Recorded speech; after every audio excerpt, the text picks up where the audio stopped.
Hey guys, it's Billy from SmartPM, and I'm excited to talk to you today about the new company dashboard that will be going live on May 1st and replacing the old dashboard, bringing about a brand new change to SmartPM.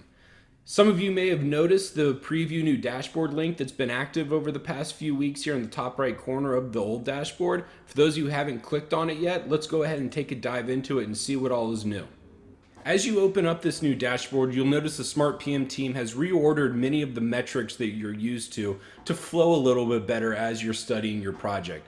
Over here on the left-hand side, you're going to see a lot of your project information, your primary scenario, the plan it's under, current schedule date that's in the system, as well as the baseline end date and that current end date, so you kind of get that information right up front. You'll notice our brand new metric we have here, the project health metric. This is a risk indicator meant for you to be able to scroll down your project portfolio and see which projects you actually need to probably address first and which one need more of your attention. That project health metric is a weighted metric based on your schedule performance, your schedule quality, and your schedule compression. And those are weighted differently across your job. You know, schedule quality is more important more at the beginning of your project than it is at the end of the project. So we weighted under those specific parameters to give you that health metric.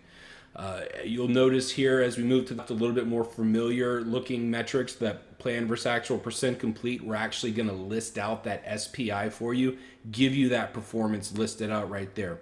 You'll also notice that we do have some pop-ups in the dashboard now that'll help explain what exactly you're looking at metric-wise.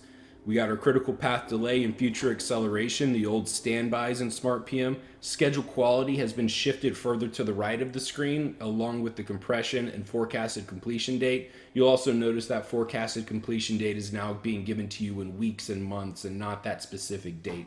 So a little bit more wider of a window on the forecasted completion on the company dashboard, but still that same good calculation using your performance. The other huge new feature in this dashboard is probably one of the most requested features we've actually had over the years, and that's the quality checker. So giving you the ability to load a schedule into SmartPM without having to actually incorporate it into a project itself.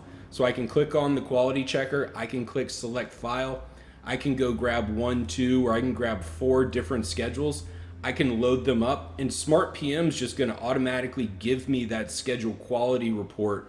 So this gives you the ability to check your schedule, make sure that it's good to go before you're actually loading it into a project and incorporating it, permanently within the project itself. Once you get those schedule quality grades based on your parameters, you can view the report. So if I click view report there, it's going to give me that schedule quality report just like I would see in my project dashboard. Also available from the screen is the ability to export out to Excel, so you can get an Excel file that will then itemize out each of your activities and show you, which activities are missing logic or which ones have, long durations. All of those great metrics that SmartPM calculates. So yeah, you guys log into this thing, click around in this dashboard, get used to it. It's coming live to you on May 1st. All the same great stuff that SmartPM has been giving you up until this point, and then some extra bells and whistles that we've tacked on. So looking forward to your feedback on this, and reach out with any questions. Thanks.